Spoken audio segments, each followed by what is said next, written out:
안녕하세요. 민지의 꿀사연입니다. 즐겁게 감상하시고 구독과 좋아요도 많이 눌러주세요. 그럼 사연 시작해볼까요? 안녕하세요. 저는 몇 년 전 아내를 사고로 먼저 보내고 홀로 지내고 있는 30대 후반 남성이에요. 아내를 잃고는 상실감에 빠져서 인생을 어찌 살아야 하나 방황을 많이 했는데요. 그래도 처형이 저를 잘 챙겨줘서 지금은 다시 힘을 내서 살아가고 있어요. 요즘 저는 처형과 아주 각별한 사이가 되었는데요. 그 이야기를 들려드리고 싶어서 이렇게 사연을 보내게 되었어요. 지방 출신으로 전문대학을 나온 저는 건설 현장 일을 하면서 살아가고 있었는데요.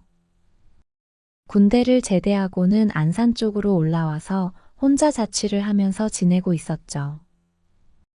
저는 여자친구를 사귀어 본 일이 없었어요. 여자와 접점을 가져봤던 거는 전문대 다니던 시절 미팅 몇 번이 고작이었어요.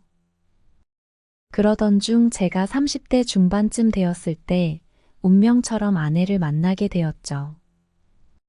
제가 자주 가던 동네 마트에서 캐셔로 일을 하던 아내를 만나게 된 건데요. 작은 체구에 친절하고 눈웃음이 매력적인 여자였어요. 평생 동안 첫눈에 반해본 사람이 아내가 처음이었죠. 좋아하는 마음만 가득했지 숫기가 없어서 마음을 표현은 못하고 어떻게 해야 할지 알 수가 없더라고요. 그저 아내가 일하던 마트에 물건을 자주 사러 가게 되면서 얼굴을 보는 걸로 만족해야 했죠.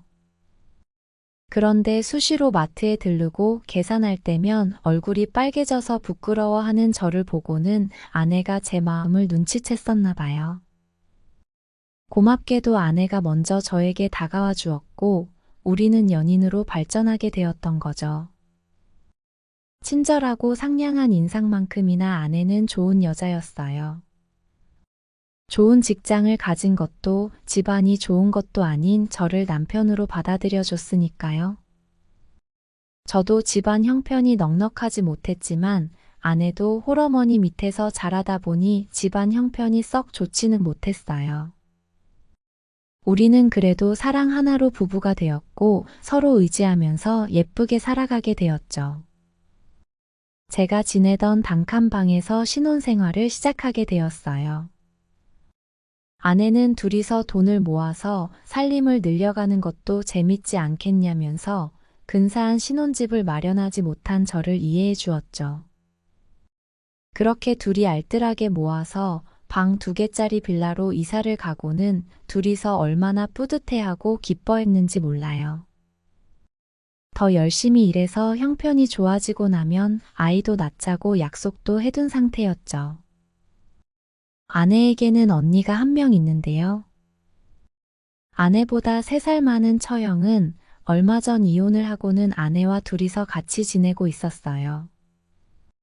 결혼 이후에 다시 혼자 지내게 되었던 처형은 우리 집에 자주 놀러 오면서 가깝게 지내는 편이었죠. 아내는 참하고 조용조용한 성격인데 반해 처형은 꾸미는 것도 좋아하고 무척 활달한 성격이었어요. 조금 덜렁대는 편이기도 했지만 처형은 분위기 메이커였죠. 같이 있으면 아내도 저도 웃을 일이 많아지는 편이었어요. 그래서 처형이 집에 놀러 오는 게 반갑기도 했고요. 서로 가까이 살면서 가족도 몇 없으니 아내도 이혼한 처형을 잘 챙기곤 했어요. 저도 처형을 친누나처럼 대했고요. 처형은 늘 제 등짝을 어루만지면서 제부처럼 등짝 넓은 남자를 만나서 다시 시집가야 할 텐데 하면서 짓궂은 농담을 던지기도 했죠.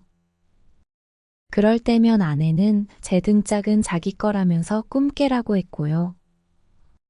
그렇게 우리 셋은 정말 행복한 시간들을 보내고 있었어요. 그러다가 어느 날인가 하늘이 무너지는 듯한 소식을 듣게 되었죠. 제가 건설 현장에서 일하고 있는데 처형에게서 전화가 왔더라고요. 아내가 병원에 있으니 빨리 오라고요. 횡단보도를 건너다가 교통사고를 당했다고 했어요. 저는 당장 병원으로 달려갔는데 아내는 결국 저에게 마지막 인사도 남기지 못하고 떠나게 되었죠. 그 후로 저는 당분간 아무것도 제대로 할 수가 없었어요. 제 인생에서 아내로 인해서 정말 분에 넘칠 만큼 행복한 시간들을 보내고 있었는데 그런 아내가 한순간에 제 곁을 떠났다는 것이 믿기지를 않더라고요. 그 후로 처형이 집에 자주 들러서 식사랑 집안일을 봐주기 시작했어요. 처형을 보고 있자면 아내 생각이 더욱 나서 눈물이 마르지를 않더라고요. 그런 저를 보고 처형은 산 사람은 살아야 하지 않겠냐면서 저를 위로해 주었죠. 정말 처형이 아니었으면 견디기가 더 힘들었을 거예요. 처형의 슬픔도 말로 설명할 수 있는 게 아니었겠죠. 밥상을 차려놓고 마주 앉아서는 둘이 하염없이 눈물만 한참 흘린 일도 많았죠. 그래도 정말 산 사람은 사라지나 봐요. 슬픔이 가시지는 않았지만 시간이 조금씩 지나면서 어떻게든 살아내야겠다는 생각이 들었죠. 저도 무척 슬펐지만 같은 슬픔을 견뎌내고 있는 처형도 눈에 들어오더라고요. 처형은 또 얼마나 마음이 아플까 하는 생각이 들었고 처형에게라도 잘 해주고 싶은 생각이 들었어요. 안 그래도 되는데 굳이 집에 와서 제 식사도 챙겨주고 집안일도 도와주는 처형에게 고마운 생각도 들었고요. 그래서 저는 처형과 많은 시간을 보내게 되었어요. 퇴근하고 집에 돌아가는 길에 처형에게 전화해서 외식을 하자고 하기도 했고요. 주말에 집에만 있으면 더 우울하니 같이 바람이라도 쏘이러 가자고 하기도 했죠. 그렇게 같은 아픔을 위로하고 의지하다 보니 처형과 더 가까워지고 정도 많이 들게 되었어요. 아내가 살아있을 때보다도 더 처형과 각별한 사이가 되어가고 있었죠. 그렇게 꽤 여러 달이라는 시간이 흘렀어요. 저도 아내를 보낸 슬픔에서 어느 정도는 빠져나와서 일상의 삶으로 조금은 돌아올 수 있었죠. 그러던 중 처형에게 일이 한 가지 터지고 말았어요. 고향 친구가 급하다고 부탁을 하는 통에 돈을 빌려줬는데 그 친구가 돈을 받고는 잠적을 해버렸다고 하더라고요. 혼자 사는 여자가 무슨 여윳돈이 있었겠어요. 살던 집 보증금을 담보로 대출받아서 그 돈을 빌려줬는데 고향 친구라는 작자가 뒤통수를 때려버린 거죠. 처형은 꼼짝없이 그 대출금을 갚아나가야 할 형편이었죠. 발만 동동 구르면서 난처해하는 처형을 보니 어떻게든 도와야겠다는 생각이 들었어요. 저는 많은 생각을 하다가 처형에게 그 집을 빼고 당분간 저희 집에 와서 지내라고 했어요. 한 달 벌어서 한 달 먹고 사는 형편인데 담보 대출금까지 갚고 있을 형편이 아닌 듯 했거든요. 어차피 저희 집도 방이 2개니 방 1개는 비어있는 상태였고요. 그렇게 처형과의 한집살이가 시작되었어요. 인생의 가장 힘든 순간을 같이 견뎌준 사람인데 그 정도는 충분히 해줄 수 있는 일이었죠. 그리고는 처형과 저는 백방으로 돈 떼먹고 도망간 친구의 행방을 찾아보기로 했죠. 처형과 같이 사는 건 나쁘지 않았어요. 늘 혼자 있어야 하는 집에 처형이라도 있으니 조금은 사람 사는 냄새가 나는 듯 했고요. 옛날 생각도 나고 좋더라고요. 아내가 살아있을 때 처형이 종종 저희 집에 와서 자고 간 날들도 많았는데요. 그런데 아예 이렇게 같이 사는 건 조금 다른 이야기더라고요. 불편한 건 아니었지만 처형도 여자라고 매일 한 집에 있으면서 눈에 자꾸 보이니 안 좋은 점이 있더라고요. 처형의 속옷 빨래가 보인다거나 처형이 씻고 나온 후의 모습들을 매일같이 보다 보니 잊어버리고 지내던 남성성이 불끈 살아나기 시작했던 거예요. 저는 처형을 보고 무슨 생각을 하는 거냐고 스스로를 질책하면서 다른 생각으로 잊어보려고 애를 썼는데요. 한번 고개를 든 그 생각들은 쉽게 사그라들지를 않더라고요. 그러던 어느 날인가는 처형이 유독 몸매가 도드라지는 옷을 입고 있던 날이었는데요. 그날은 불쑥불쑥 올라오는 생각들을 도저히 견딜 수가 없더라고요. 그래서 그날 저녁 피곤해서 먼저 자야겠다는 핑계를 둘러대고 제 방으로 들어가서 스스로를 위로하는 시간을 갖게 되었어요. 물론 자기 위로를 하면서는 처형이 아닌 다른 사람을 생각하려고 애썼고요. 혹여라도 처형이 떠오르면 억지로 다른 여자 생각을 해보려고 안간힘을 쓰기도 했죠.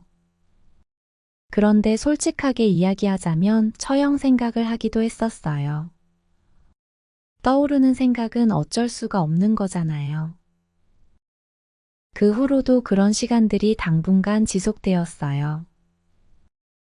처형은 언제나처럼 저를 다정하게 대해주었는데 저만 도둑이 제발 저리는 것처럼 민망하기도 하고 미안한 생각이 들기도 했죠.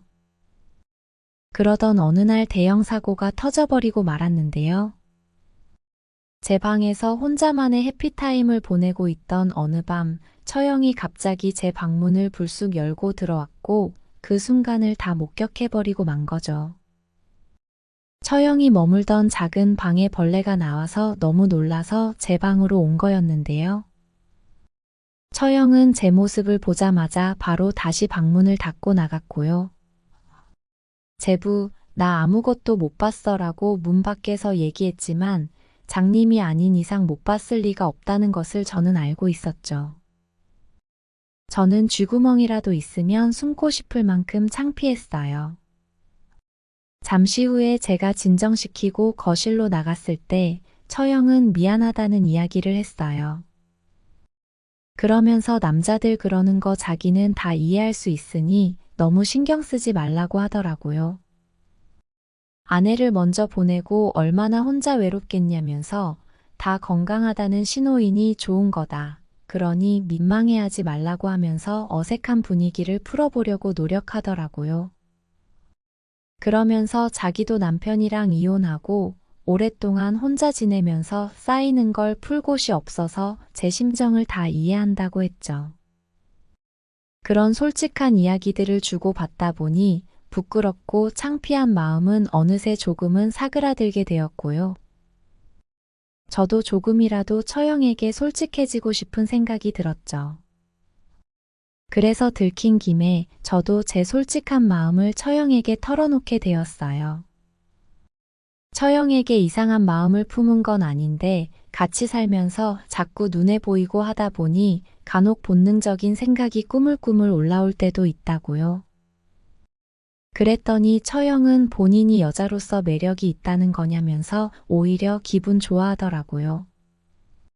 잠깐의 어색한 정적이 흐른 후에 처형은 저에게 조금 가까이 다가와 앉았어요. 그러면서 무언가 다짐을 한 듯 제 손을 잡으면서 저에게 말을 건넸죠. 지금 이 순간은 아무것도 생각하지 말고 지금만 생각하자고요. 저는 처형의 그 이야기에 그간의 경계심들이 다 무너지는 것을 느낄 수 있었어요. 처형과 저는 그동안 억눌려 있던 것들을 다 쏟아내게 되었죠. 정말 오랜 시간 쌓여있던 모든 것들을 말이에요. 그리고 그날 우리는 날이 밝아올 때까지 좋은 시간을 보냈어요. 정말 꿈 같은 황홀한 시간들이었죠. 그 후로 우리는 이전보다도 더 각별한 사이로 발전하게 되었어요. 서로의 빈자리를 채워주면서 말이죠. 그렇게 처형과 저는 아주 깊은 사이가 되어가고 있어요. 저와 처형이 언제까지 이런 사랑을 계속할 수 있을지는 모르겠어요. 그래도 우리는 생각했던 것 이상으로 서로 잘 맞기도 하고 서로 많이 좋아하고 있어요. 먼저 세상을 떠난 아내도 저와 처형을 이해해주지 않을까 생각을 해보기도 하고요. 그런데 주변에서 혹여나 우리를 이상한 시선으로 바라볼까봐 걱정이 되기도 해요. 비록 지금은 헤쳐나가야 할 문제들이 많이 남아있지만 저와 처형은 정말로 서로를 아끼고 많이 사랑하고 있답니다. 우리 이대로 계속 사랑해도 되는 거겠죠?